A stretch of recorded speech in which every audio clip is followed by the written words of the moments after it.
Hi, my name is Maggie. I have an infertility diagnosis due to premature ovarian failure.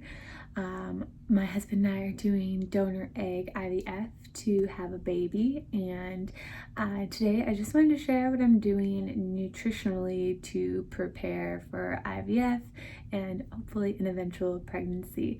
A lot of what my mindset is on nutrition came from the book Real Food for Pregnancy by dietitian Lily Nichols. I packed the book away. I still have the audiobook, so I don't have like a physical thing to show you, but I'll link the book in my bio or description, whatever, for this video. But just wanted to share some of my key takeaways. I will mention, if you have read the book or plan to read the book, she kind of advertises she talks about doing lower carb, and that's not really something I've committed to. I don't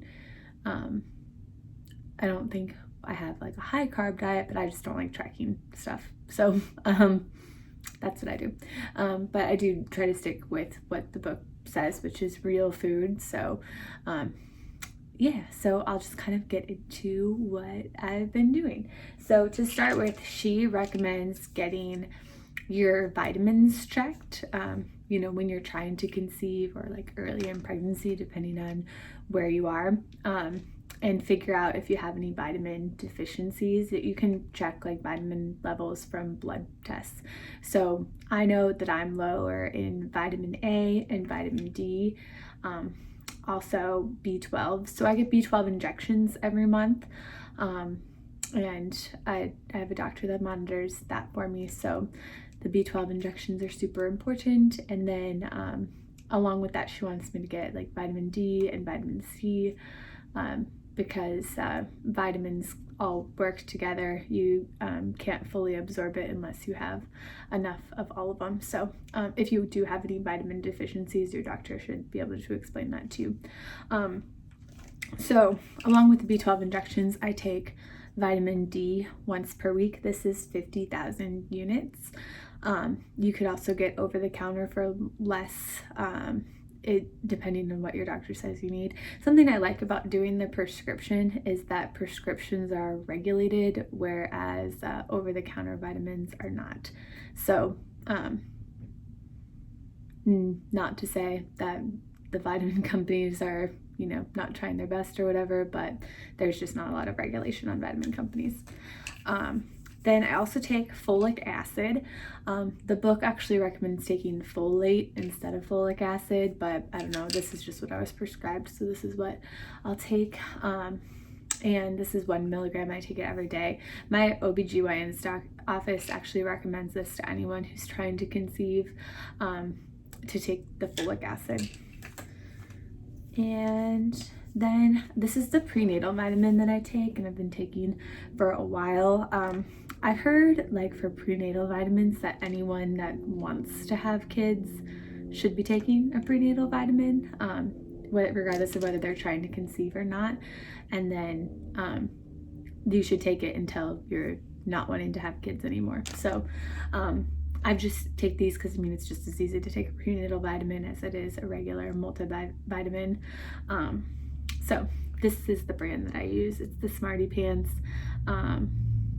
There is a brand that she's like a YouTuber and Instagram person, the Egg Whisperer, recommends, that I think I'm gonna switch to. I can't remember the brand name, but I'll link that below because it does seem good, but it's not gummy.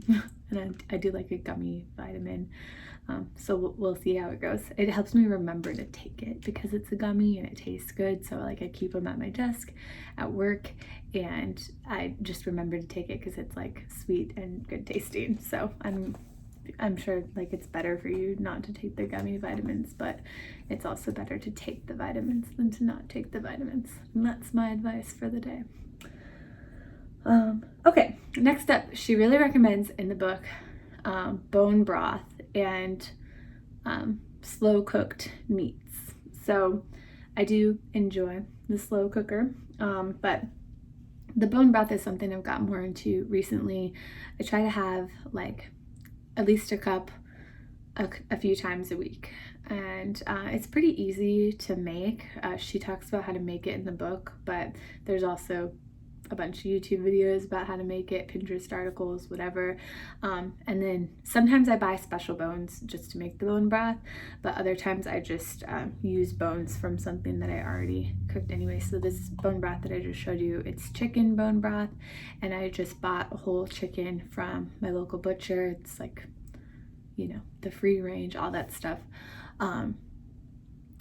That I just bought the chicken from the butcher. We ate the meat off the chicken, and then I saved the bones, made bone broth from that. So that way I didn't have to buy anything special, and I got to use everything from what I already bought.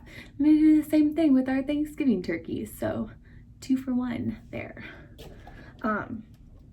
Something I try to do every single day is to have either a salad or a smoothie with greens. So that's your folate, that's vitamin A too. Those are important to have. So and it just feels good to keep having the salad and stuff to get your vegetables in. It's important whether you're trying to have a baby or just trying to be a healthy person. The next thing, she talks about this in the book somewhat, but then I've also read other articles just about gut health and having probiotics and stuff. So this is, I think it's pronounced kefir, and I did the grocery pickup from my local grocery store here, Hy-Vee, and I asked for unflavored, but I think that they were out of the unflavored, unsweetened, all that, so they gave me strawberry, which isn't bad, but usually I just go for the no added sugar, boring stuff. So but this is fine for once in a while. So good to have good gut health, because gut health is something that you pass on to your kid, and it's like a big part of immunity, I guess. So I don't know a bunch about that, but it seems like something that can hurt. So that's the kefir, and it's kind of just tastes like drinking yogurt is what I would say. So the strawberry definitely tastes better, and then the regular just tastes like you're drinking plain yogurt. Or you could also just have yogurt if you wanted to, or there's like a bunch of probiotic things. Like a big thing that's recommended is sauerkraut, which I've tried and I just can't get on board with that. But if you like that kind of stuff, like sauerkraut and kimchi, that's supposed to be really good for gut health too. And I've tried it, and I might try it again, but I might just have to be like a parent to myself, like being a little kid that doesn't want to eat something, just keep trying it until I develop a palate for it. But as of yet, it hasn't happened. Then the last thing I have that I think is a really good idea is to have eggs. Eggs have a lot of vitamins in them. They, I said this is the last thing, and I just realized it's not the last thing, but you'll find out. So eggs have a lot of choline specifically, and they have B12 in them too, which I have B12 deficiency, so good idea to have. So they're just like a multivitamin type food, and you can put eggs with almost anything. There's a million ways to make an egg, so it's a good staple for me to have. I try to have at least 1 egg per day. Then the last thing that is probably like the most adventurous thing that I eat for the sake of getting nutrients is, and this is highly recommended in dietitian Nichols' book, is to have organ meats, which is like liver, and that's probably like, it's kind of against my principles a bit to eat food that I don't like the taste of, but I do try to have at least 2 ounces of liver once per week, which it's just not my favorite thing to eat, but I do think it's nutritionally rich to have, especially because it has the most B12 of any cut of meat. But I'm not gonna sit here and tell you that it tastes good, because it really doesn't. But everything else that I mentioned, I do like the taste of, for the most part. Like the kefir isn't my favorite thing, but I do think it's nice to have. And then the bone broth, my husband doesn't like it, but I mean, I just think it tastes like any other broth that you would have.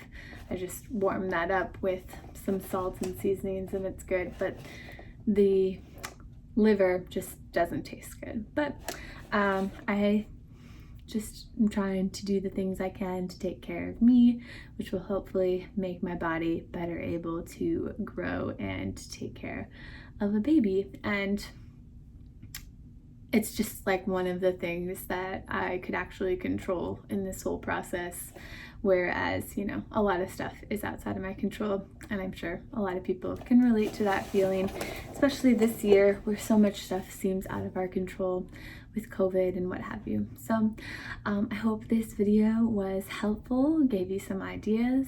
Please add a thumbs up or a comment or whatever. I appreciate you watching.